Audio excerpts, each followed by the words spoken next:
नमस्कार मैत्रिणींनो, तर ही अशी मस्त खारी प्रमाणे खुसखुशीत अशी करंजी आपण बनवलेली आहे। इथे आपण साठा न लावता, लेयर्स न बनवता तरी सुद्धा संपेपर्यंत या करंज्या अशाच खुसखुशीत राहतात। फक्त पीठ मळण्याची एकदम साधी आणि सोपी अशी पद्धत मी तुमच्या सोबत शेअर केलेली आहे। त्यामुळे तुमच्या करंज्या देखील अशाच 100% खुसखुशीत होणार। त्यासोबतच करंज्यांमधील 2 ते 3 महिने चांगलं टिकणारं स्वादिष्ट असं सारण देखील बनवून दाखवलेलं आहे। अजिबात खराब न होणारं योग्य प्रमाणात पाव किलोचं प्रमाण वापरून संपूर्ण सारण व करंज्यांचं आवरण तयार करून घेतलेलं आहे। तर चला रेसिपी शेवटपर्यंत नक्की बघा। रेसिपी आवडली तर रेसिपीला लाईक आणि शेअर करायला मात्र विसरू नका। सर्वात अगोदर आपण या ठिकाणी करंजीचे सारण तयार करायला घेऊ। त्यासाठी कमी आचेवर गॅसवर पॅन गरम करून त्यामध्ये 1 छोटा चमचा खसखस घातली। खसखस ही कमी आचेवर खमंग अशी फुलेपर्यंत भाजून घ्यायची। अगदी कमी वेळातच खसखस ही छान भाजली जाते। खसखस भाजून झाली ती एका प्लेट मध्ये काढून थंड करण्यास ठेवू। आता सारख्याच पॅन मध्ये इथे मी 1.5 वाटी किसलेलं खोबरं घेतलेलं आहे। तर सुकं खोबरं घेतलेलं आहे। सुकं खोबरं हे मध्यम आचेवर छान खमंग असं भाजून घ्यायचं। तर सतत ढवळत बघा 2-3 मिनिटातच किसलेलं खोबरं देखील असं खमंग भाजलं जातं। आता गॅस बंद करायचा आणि हे खोबरं देखील एखाद्या प्लेट मध्ये काढून थंड करण्यास ठेवायचं। सारणामध्ये असं सर्व जिन्नस भाजून घेतल्यामुळे सारण हे जास्त काळ टिकतं आणि मस्त खमंग रुचकर स्वादिष्ट तयार होतं। आता सारख्याच पॅन मध्ये इथे मी 1 चमचा साजूक तूप घातलं आणि ह्या साजूक तुपामध्ये आवडीनुसार ड्रायफ्रूटचे काप देखील खमंग असे परतून घ्यायचे आहे। साधारणपणे 3 ते 4 काजू आणि 3 ते 4 बदाम बारीक काप करून घेतलेले आहे। तुम्ही अख्खे काजू बदाम परतून त्याची पावडर देखील नंतर करून घालू शकता। मी इथे छोट्या आकारात हे काप परतून घेतले। हलकेसे परतल्यानंतर हे एखाद्या वाटीत काढून घ्यायचे आणि थंड करण्यास ठेवायचे। आता राहिलेल्या तुपामध्ये इथे मी पाव वाटी बारीक असा रवा घेतला आणि हा रवा राहिलेल्या शिल्लक असलेल्या तुपामध्ये खमंग असा भाजून घ्यायचा आहे। रवा हा जास्त डार्क रंगावर भाजायचा नाही, हलकासा तो परतून घ्यायचा। याचा कच्चापणा जाईपर्यंत बघा हा परतून घेतला। छान असा पांढरट रवा झाल्यानंतर गॅस बंद करायचा आणि हा रवा सुद्धा आपल्याला थंड करून घ्यायचा आहे। सर्व जिन्नस आपण भाजून थंड करण्यास ठेवून दिली। आता करंजीवरचं आवरण तयार करायला घेऊ। हे आवरण तयार करण्यासाठी इथे मी वाटीचंच प्रमाण घेतलेलं आहे। घेतलेली वाटी ही माझी 125 ग्रॅमची आहे। तर बरोबर इथे मी 2 वाटी मैदा वापरणार आहे आणि मैदा हा चाळणीने सुरुवातीला चाळून घ्यायचा आहे। मैदा असा चाळून घेतल्यामुळे मैद्यामध्ये जर काही गाठी असतील त्या निघून जातात आणि पीठ सुद्धा व्यवस्थित असं मळलं जातं। तर बघा पाव किलोच्या प्रमाणामध्ये आपण ह्या करंज्या तयार करणार आहोत। तर आवरणासाठी इथे मी 2 वाटी मैदा वापरलेला आहे, म्हणजेच पाव किलो मैदा घेतला। आता सारख्याच वाटीने मोजून इथे पाव वाटी बारीक रवा घेतला। तर यामध्ये बारीक रव्याचाच वापर करायचा। चवीनुसार थोडंसं अगदी किंचितचं मीठ घालायचं, म्हणजे चवीला देखील ह्या करंज्या खायला छान लागतात। सर्व साहित्य चांगलं मिक्स करून घेतलं। आता यामध्ये तुपाचं मोहन घालायचं आहे। तर तूप देखील मी इथे पाव वाटी घेतलेला आहे। छोट्या चमच्याने मोजाल तर बरोबर 4 चमचे हे तूप भरतं आणि हे घेतलेलं तूप चांगलं कडकडीत गरम करून घ्यायचं आणि गरम तूप तयार मिश्रणावर घालायचं। हे तुम्ही तेलाचा देखील वापर करू शकता। तूप हे गरम असल्यामुळे सुरुवातीला मी चमच्याने मिक्स करून घेतलं। नंतर आता हे हातानेच आपल्याला पिठाला तूप हे व्यवस्थित असं चोळून घ्यायचं आहे, जेणेकरून तूप हे मिश्रणाला म्हणजेच पिठाला चांगलं एकसारखं लागल्या जातं। बघा असं चोळून चोळून तूप हे चांगलं लावून घेतलं। तुपाचं मोहन परफेक्ट आहे की नाही हे ओळखण्यासाठी इथे आपण एक ट्रिक वापरलेली आहे आणि ती म्हणजे हातामध्ये मिश्रण घेतल्यानंतर त्याची बघा अशी मूठ वळली जाते, म्हणजेच आपलं तुपाचं मोहन परफेक्ट असं तयार झालेलं आहे। आता आपल्याला हे पीठ भिजवून घ्यायचं आहे। त्यासाठी वाटीनेच पाणी मी मोजून घेणार आहे, जेणेकरून तुम्हाला देखील पाण्याचा अंदाज येईल। तर सुरुवातीला 1 वाटी पाणी घेतलं। पाणी एकदाच न घालता बघा असं थोडं थोडं करून घालायचं। सुरुवातीला पाव वाटी पाणी यामध्ये ऍड केलं आणि पीठ हे चांगलं मळून घेतलं। असं थोडं थोडं करून पाणी आपण पीठ मळताना वापरलं की पाण्याचा अंदाज सुद्धा परफेक्ट येतो तर पाणी हे एकदाच न घालता बघा थोडं थोडं करून घातलं आणि ज्याप्रमाणे चपातीची कणिक मळतो त्यापेक्षा हलकसं घट्ट हे पीठ आपल्याला भिजवून घ्यायचं आहे। जास्तही नरम असं भिजवायचं नाही, हलकसं घट्टच भिजवायचं, म्हणजे करंजीचं आवरण हे छान खुसखुशीत तयार होतं। आता पीठ मळून झालेलं आहे, यावर झाकण ठेवूया आणि तयार मिश्रण हे 15 ते 20 मिनिटांसाठी भिजत ठेवूया। आपण पाण्याचा अंदाज बघाल तर इथे बघा बरोबर मला पाऊण वाटी पाणी लागलेलं आहे। अगदी कमी प्रमाणामध्ये इथे आपण पाण्याचा वापर केलेला आहे। पाण्याऐवजी तुम्ही इथे दुधाचा देखील वापर करू शकता, पण पाणी वापरलं तर करंजी ही जास्त दिवस टिकते, त्यामुळे मी इथे पाण्याचा वापर केलेला आहे। आता पीठ भिजतं तोपर्यंत आपण इथे करंजीचं सारण तयार करून घेऊ। सर्व साहित्य भाजून आपण थंड करून घेतली होती, तर आता एका बाउल मध्ये सर्व साहित्य काढून घेऊ। सुरुवातीला भाजलेला रवा, त्यानंतर जे किसलेलं खोबरं आपण भाजून घेतलं होतं ते बघा हाताने असं क्रश करून घ्यायचं, म्हणजे हलकसं ते हाताने चोळून घ्यायचं, बारीक करून घ्यायचं। खोबरं भाजून घेतल्यामुळे ते बघा पटकन असं क्रश होतं।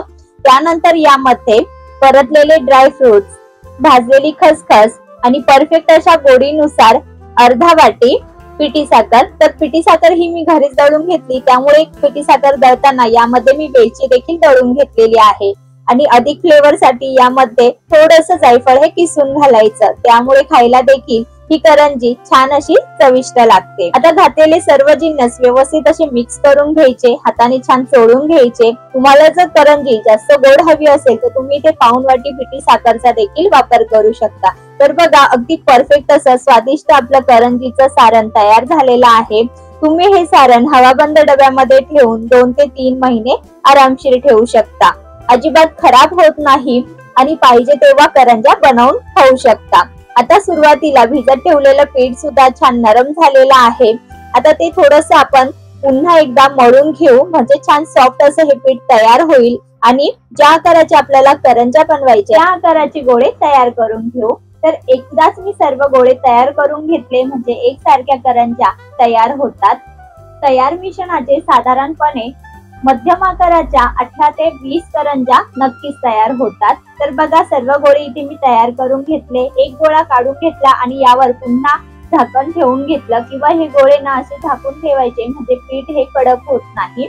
आता घेतलेला गोळा व्यवस्थित असा लाटून घ्यायचा, ज्या पद्धतीने आपण पुरी लाटतो बघा त्यापेक्षा अगदी थोडंसं पातळ लाटून घेतलेलं आहे।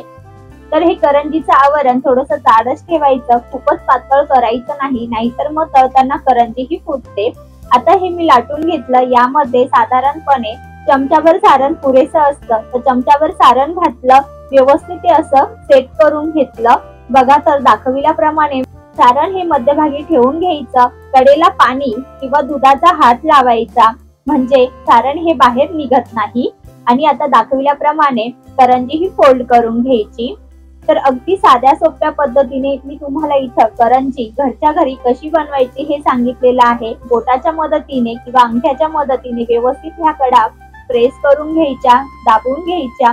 तुमच्याकडे इथे करंजीची फिरकी असेल तर त्याने हे कट करून घ्या, किंवा काटा चमचा असतो त्याच्या मदतीने बघा अशी डिझाईन तयार करून घ्या। तर बघा काटा चमच्याचा वापर करूनच इथे मी छान अशा ह्या कडा पॅक करून घेतलेल्या आहे, म्हणजे त्या दिसायला देखील सुंदर अशा दिसतात। बघा तर इथे आपली एक करंजी तयार झालेली आहे। तर आता ही प्लेट मध्ये ठेवू आणि अशाच पद्धतीने राहिलेल्या करंज्या देखील आपण बनवून घेऊ। तसं तर करंज्या बनवायला अगदी सोप्या आहे, फक्त याचं वरील आवरण आणि सारण हे परफेक्ट झालं की करंजी देखील अगदी स्वादिष्ट आणि परफेक्ट अशी तयार होते। तर बघा इथे मी पुरीप्रमाणेच एक लाटी लाटून घेतली, मध्यभागी सारण भरलं, व्यवस्थित ते सेट करून घेतलं। याला कडेने पाणी किंवा दुधाचा हात लावायचा, फोल्ड करून पुन्हा एकदा व्यवस्थित दाबून घ्यायचं, म्हणजे सारण हे तेलामध्ये फुटत नाही किंवा तेलामध्ये विरघळत नाही। व्यवस्थित हे पॅक केल्यानंतर तुम्ही इथे फिरकीच्या मदतीने कडा कट करा किंवा काटा चमच्याच्या मदतीने व्यवस्थित त्या सेट करून घ्या। तर ह्याच पद्धतीने इथे मी सर्व करंज्या तयार करून घेतल्या आणि करंज्या तयार करत असताना ह्या नेहमी कपड्याखाली झाकून ठेवायच्या, म्हणजे त्या वातड होत नाही, कडक होत नाही, नरमच राहतात। आता मी एकदाच सर्व करंज्या बनवून घेतल्या, तर चला आता ह्या तळायला घेऊ। करंजी तळण्यासाठी इथे तेलाचं टेम्परेचर देखील तितकंच महत्वाचं आहे। तर तेल हे मध्यम आचेवर हलकसं गरम करून घ्यायचं। त्या पद्धतीने आपण शंकरपाळी तयार करण्यासाठी तेल तापवून घेतलं होतं बघा, अगदी तसंच हे तेल मी तापवून घेतलं। जास्तही तेल गरम करून घ्यायचं नाही। थोडासा मिश्रणाचा गोळा यामध्ये घालून बघायचा। हलकेसे बुडबुडे याला यायला लागले की समजायचं आपलं तेल हे परफेक्ट असं तापलेलं आहे। जास्तही टेम्परेचर तेलाचं ठेवायचं नाही, नाहीतर मग करंजी पटकन अशी लाल होते आणि आतून कच्चीच राहते। तर आलटून पलटून मध्यम आचेवर करंजी ही मी छान खुसखुशीत हलक्याशा गुलाबी रंगावर तळून घेतलेल्या आहेत बघा। रंग देखील सुरेख आलेला आहे आणि मस्त खुसखुशीत ह्या झालेल्या आहे। अजिबात तेलात विरघळलेल्या नाही किंवा कुठेही सारण तेलामध्ये फुटलेलं नाही किंवा निघालेलं नाही। अगदी परफेक्ट अशा या तळल्या गेलेल्या आहे। हलकासा गुलाबी रंग आला की लगेच या तेलातून काढून घ्यायच्या। जास्तही डार्क रंगावर तळायच्या नाही, कारण ह्या तेलातून काढल्यानंतर देखील याची पुढील प्रोसेस ही चालू असते, त्यामुळे त्या अधिक डार्क होतात। तर बघा गुलाबी रंगावर हे आम्ही छान अशा खरपूस तळून घेतल्या। मस्त खमंग अशा झालेल्या आहेत, छान खुसखुशीत झालेल्या आहेत आणि तेल देखील अजिबात खराब झालेलं नाही। तर आता सारख्याच पद्धतीने आपण राहिलेल्या करंज्या देखील तळून घेऊ। बघा तर मैत्रिणींनो, इथे आपल्या सर्व करंज्या तळून तयार झालेल्या आहेत। अगदी साध्या सोप्या पद्धतीने साठा न लावता, लेयर्स न पाडता खमंग खुसखुशीत स्वादिष्ट अशा सारणासहित आपल्या करंज्या तयार झालेल्या आहे। तर तुम्ही देखील करून बघा। रेसिपी आवडली असेल तर रेसिपीला लाईक करा। तुम्ही देखील ह्याच पद्धतीने करंजी करता का हे देखील मला कमेंट करून नक्की सांगा। रेसिपी आवडली असेल तर रेसिपीला लाईक आणि तुमच्या प्रतिक्रिया कळवायला मात्र विसरू नका। तयार करंज्या ह्या थंड झाल्यानंतर हवाबंद डब्यात ठेवायच्या, छान महिनाभर टिकतात। अजिबात तेलकट न होता छान खमंग आणि खुसखुशीत झालेल्या आहे बघा। वरील आवरण देखील छान असं परफेक्ट तयार झालेलं आहे। आवाजावरूनच समजेल तुम्हाला की किती ह्या खुसखुशीत झालेल्या आहे। तर एक करंजी आपण तोडून बघू। आतील सारण देखील परफेक्ट असं भरलेलं आहे।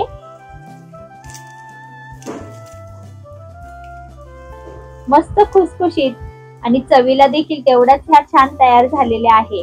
चला तर मग दिवाळी विशेष ही करंजीची रेसिपी तुम्हाला आवडली असेल तर करून बघा, अभिप्राय कळवा आणि ही रेसिपी तुमच्या मित्र परिवारामध्ये देखील नक्की शेअर करा। पुन्हा भेटूया अशाच एका दिवाळीच्या नवीन फराळाच्या रेसिपी सोबत। तोपर्यंत धन्यवाद।